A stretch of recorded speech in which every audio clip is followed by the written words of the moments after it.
Okay, this will be the last video of the week. This is the second and the third lesson. So interference is probably my favorite of all the different types of interactions that waves can happen with, or happen to waves. If you have two different waves meeting, they have an option of either basically destroying each other or building on each other. So when, say you had a calm pond, right, and you drop two pebbles in, when those pebbles eventually meet, or the ripples from those pebbles, the waves traveling out from the transverse waves traveling out from that vibration in the center, if they happen to meet up where a peak from one side is hitting a peak from the other, you can kind of see here and there where they're building up to be even bigger. And also you can see these really dark areas. This is where the troughs and the troughs meet to make it even less than normal. So when they build off of each other like this to make it an even more exaggerated energy profile, you call that constructive interference. It means that they're building on each other, right? They're constructing. And the opposite of that is you will find times, you can't really see it too clearly, but any of the places where these things are meeting, where a peak or a crest is hitting a trough, the energy will actually flatten out to nothing. So you won't see anything there at all. Typically, you don't see something like this in a pond, except for little spots here and there. It wouldn't be a consistently null value wave, but it's cool nonetheless that it happens. A little connection to like noise canceling headphones right now.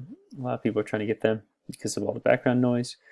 Basically, they will pick up the signal of sound coming in and give the destructive interference signal out. So they're actually generating more sound to destroy the sound that's coming in, and it basically flattens the energy, which is why you don't hear stuff as much. It literally destroys the energy.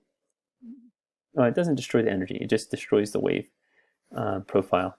So the energy doesn't just go away, it'll keep traveling like it will here, even though it'll be times where it's flattened out, it'll still continue to go out.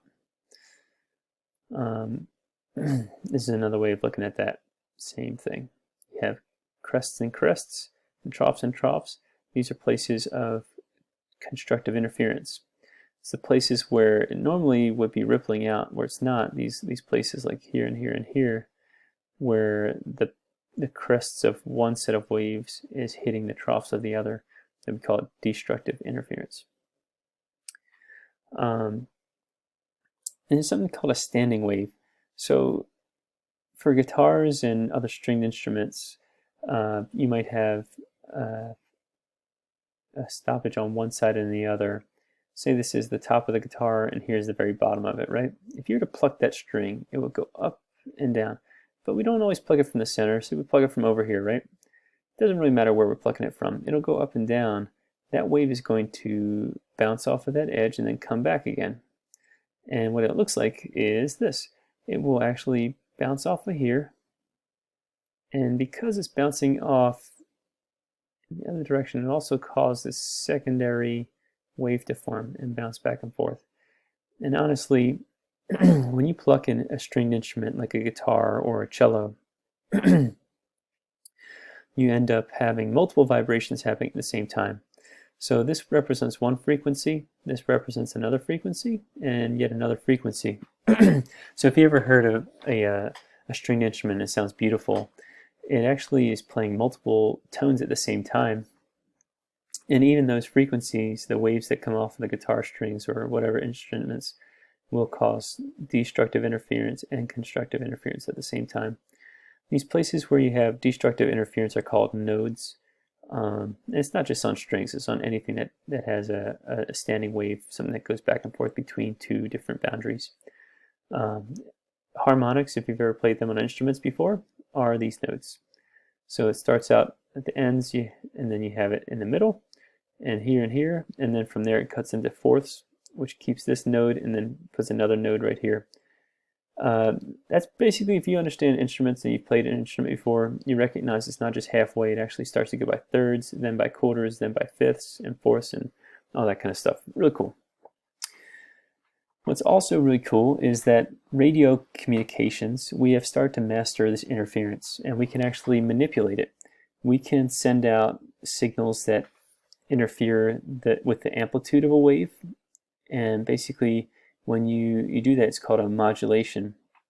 So if I were to send out a message, right? I wanted to send out a message, let's say with a radio wave, which travels at the speed of light. It's really bouncy, it doesn't absorb by a lot of stuff. So I'll say get a radio tower and I'll send out a message signal. But nobody's going to pick up just that signal and know exactly what it means. There's no information in just one thing. Basically, most of the information we get nowadays is ones and zeros, right?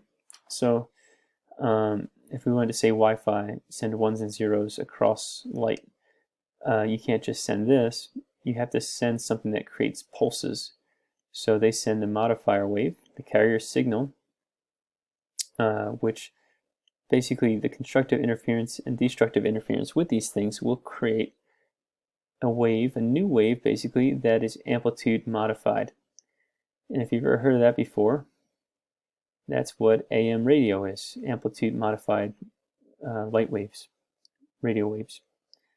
Now, so if you turn on the AM radio, you're listening to basically waves that are interfering in a way that your receiver in your car or wherever you're listening to it is processing them back into information for you. It's really cool at the speed of light.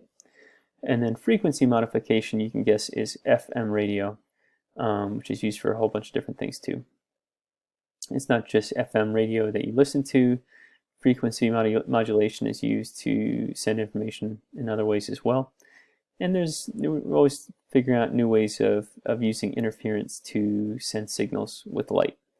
But the idea here would be the frequency, how often it goes up and down, is modified by the carrier signal. So you end up with lots of bursts and then periods of not as high frequency and then higher frequency periods. Really cool stuff. Resonance. We talked about this with the bridge barely before you guys left for not for break, but for the COVID crisis. Resonance means that the vibrations in, say, a tuning fork will carry over the air to another object that has the same frequency, and this object will begin to resonate at the same exact time as this one. If you've ever noticed that you're humming in a room and then all of a sudden it seems like the room is swelling with sound out of nowhere, you've matched the resonant frequency of that room. This is just another interaction that can happen between objects with vibrations. So that really brings us to the end of our introduction to waves. We will talk more about sound and light waves in the next weeks. Then we'll do a project. This is just a graphic organizer if you want to take a second to pause the video and make sure this makes sense to you as well. Just one way of understanding how these things are all connected, all these terms we've talked about so far. And then last but not least, this is an oldie but a good video in case you've watched all the videos and you're still not sure about this. This is a good summary video if you need to watch it. Don't forget to do the Google form to get credit and the other 2 activities that I have on Google Classroom. Take care.